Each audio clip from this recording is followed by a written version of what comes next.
The ceasefire between Iran, the United States, and Israel was on the brink of termination this week as Iran reacted violently to President Trump's plan for opening up Iran's blockade of the Strait of Hormuz. Several drones and missiles hit the United Arab Emirates and oil tankers belonging to several different countries inside the Gulf. Despite this, U.S. Navy ships were successful in escorting some ships out, and Iranian forces suffered losses. U.S. intelligence reports indicate that Iran's nuclear program has not been set back despite all the kinetic actions taken against it. There was also some bad news for Israel's economy this past week as the election season is getting into high gear and anti-Semitism around the world continues to escalate. All that and much more is just ahead on this week's edition of VFI News from Israel.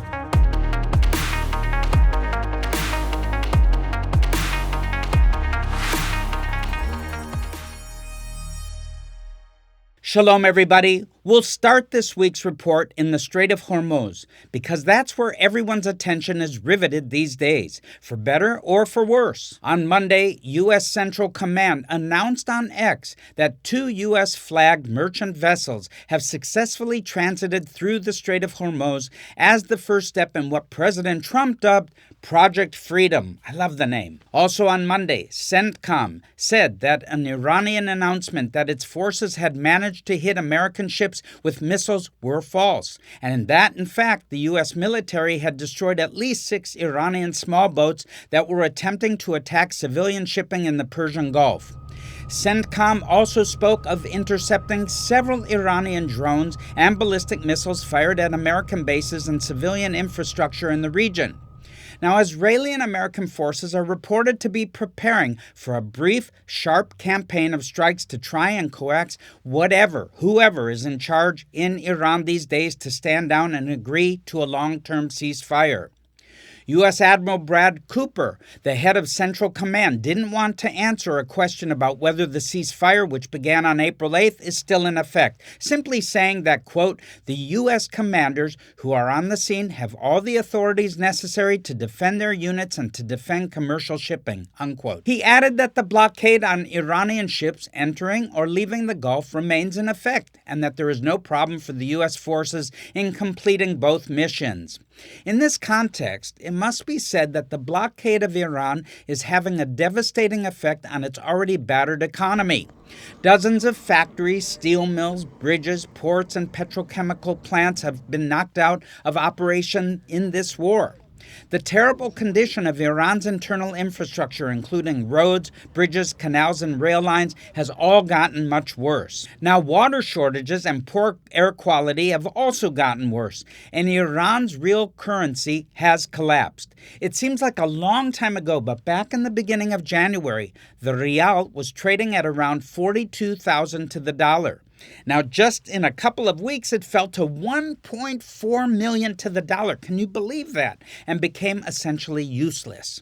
This was a major contributing factor to the anti-regime demonstrations, which broke out in cities all over Iran and were brutally suppressed, leading to tens of thousands of fatalities. Some say over 45,000, some say over 60,000.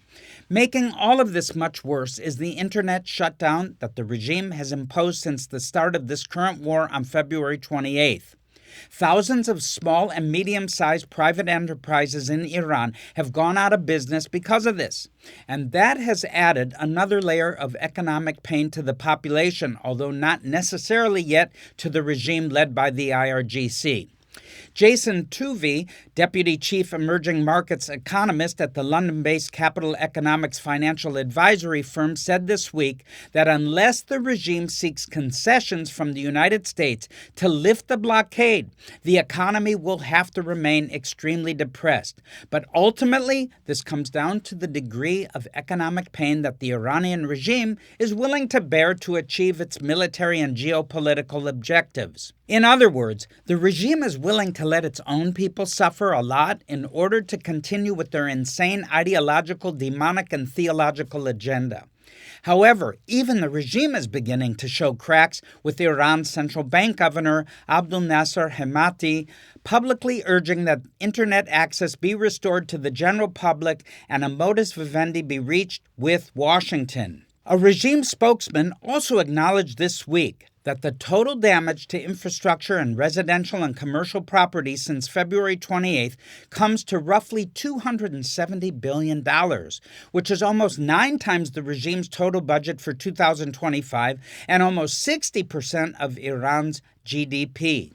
On top of all of that, Iran's Ministry of Labor estimates that over 1 million jobs have disappeared in the country. Amidst all of this, the rial currency is now trading at 1.9 million to the dollar. But past a certain point, the actual number becomes meaningless because the simple fact is that you can't do anything with this money except put it in the bathroom, where it can be useful for something that's impolite to talk about.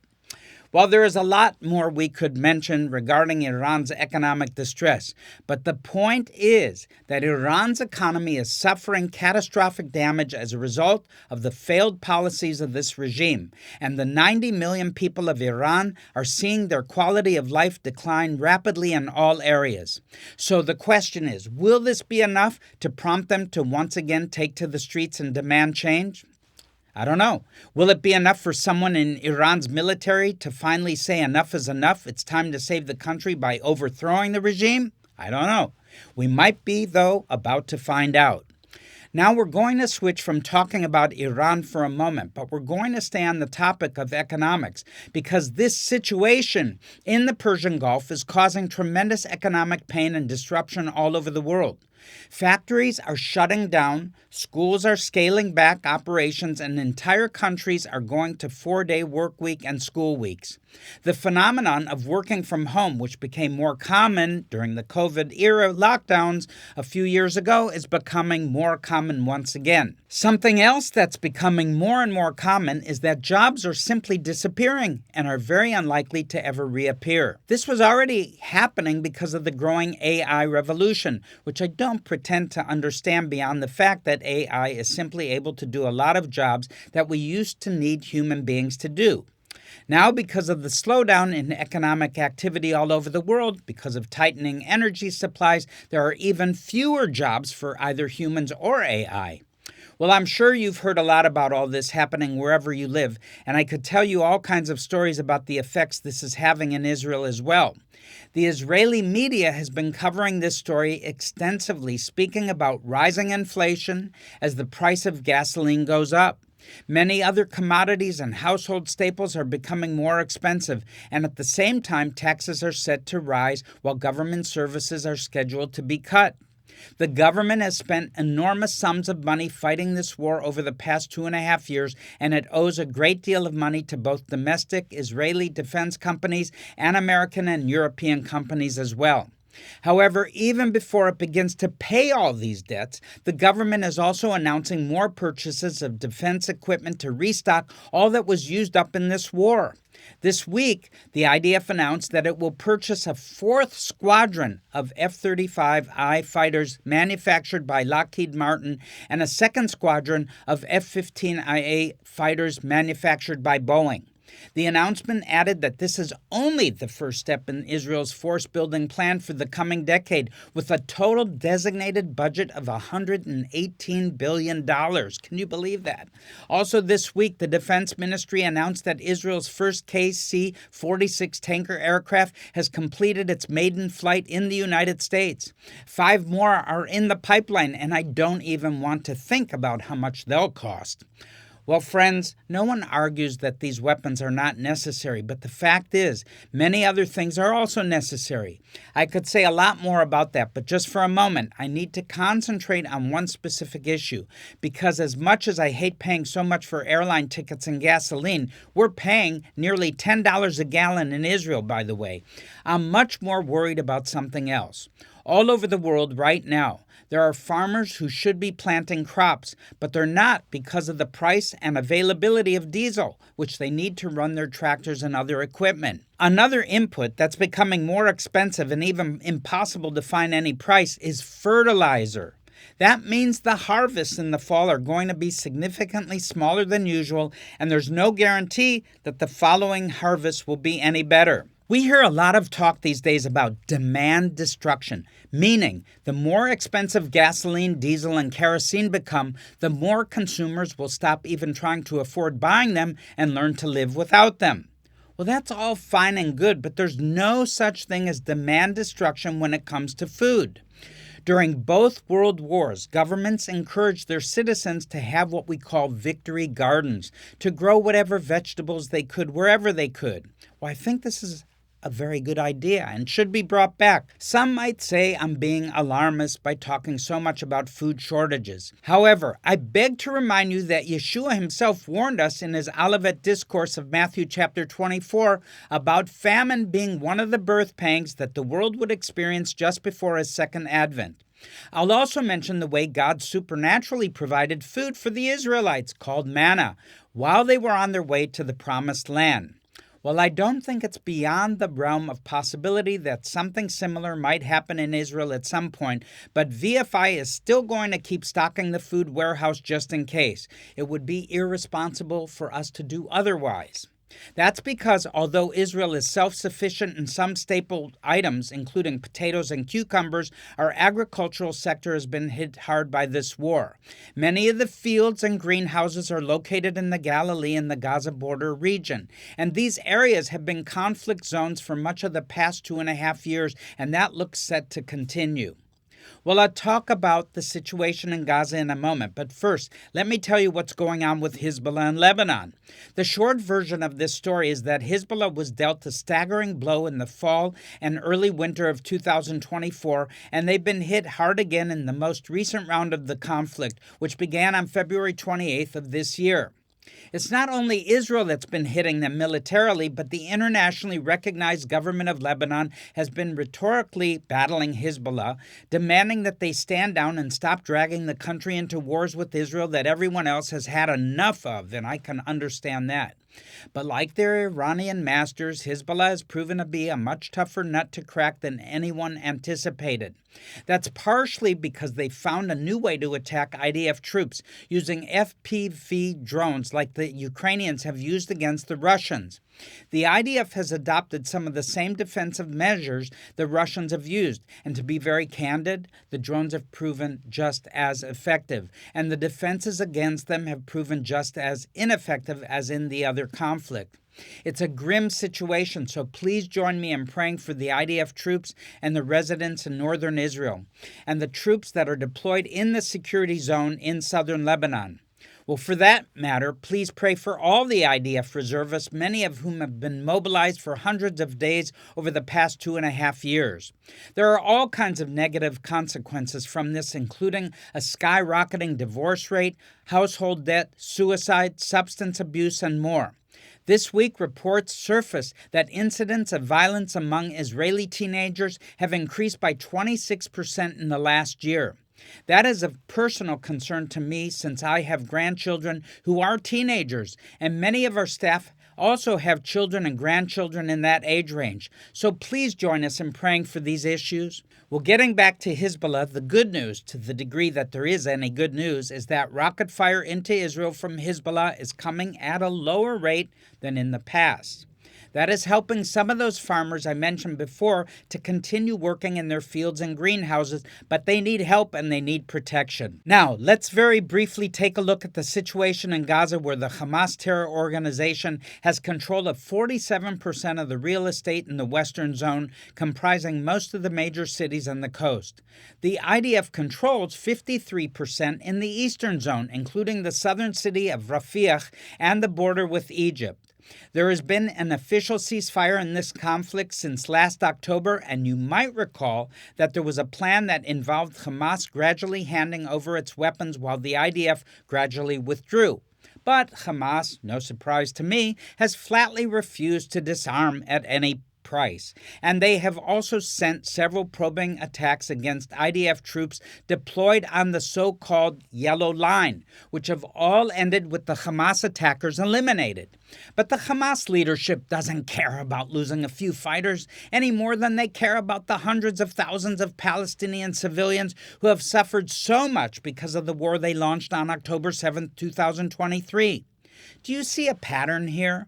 Hamas doesn't care about the problems its actions cause civilians in Gaza, and Hezbollah doesn't care about the problems it causes to everyone else in Lebanon.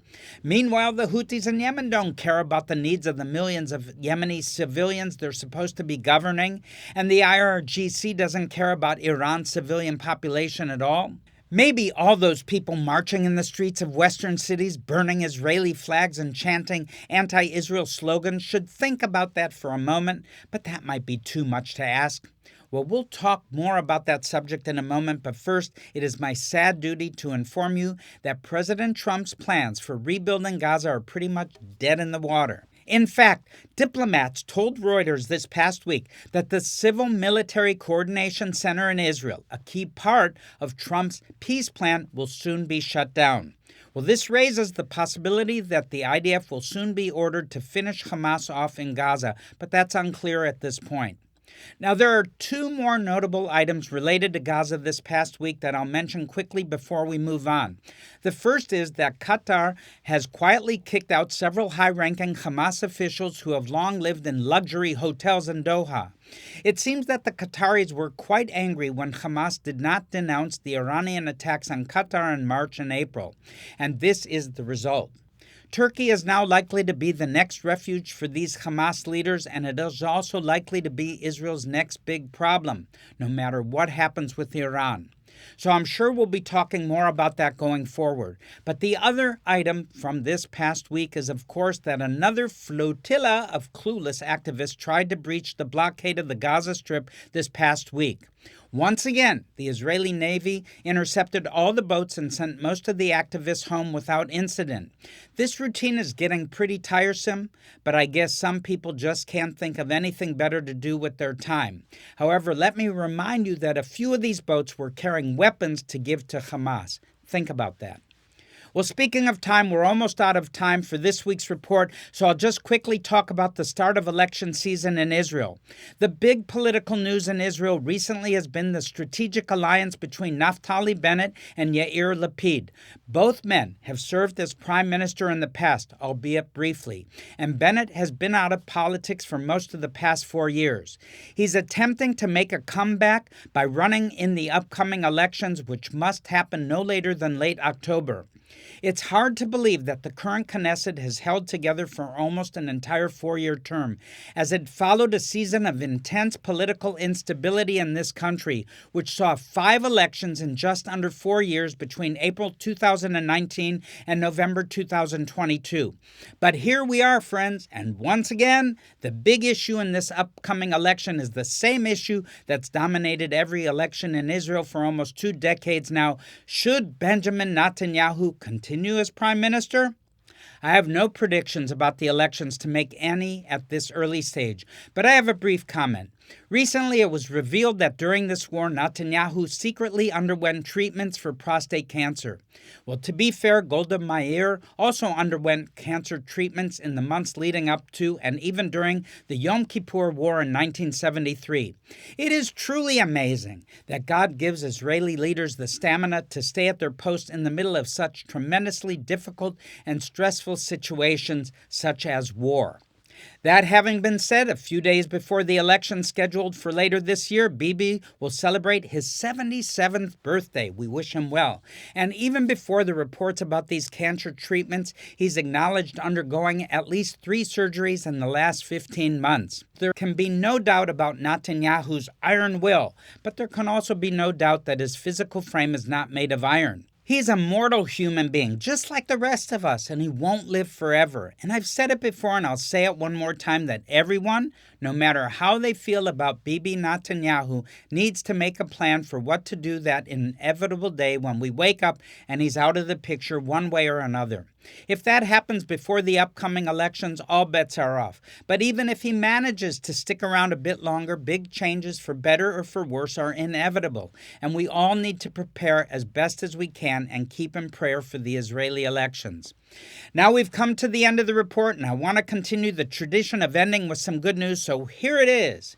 This week, President Trump issued a presidential proclamation that this coming Saturday will be a national Shabbat in the United States as part of Jewish American Appreciation Month. He accompanied this with some very warm words about the contributions Jewish citizens have made to America going back to the Revolutionary War. You need to look up about Chaim Solomon, by the way.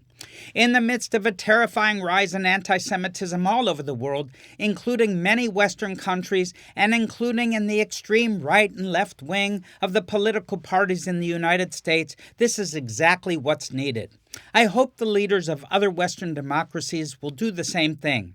I was in London recently, and the situation for the Jewish community is very bad. So keep praying, folks. And with that, I'm Barry Siegel, and this has been another edition of VFI News from Israel. Shalom, shalom.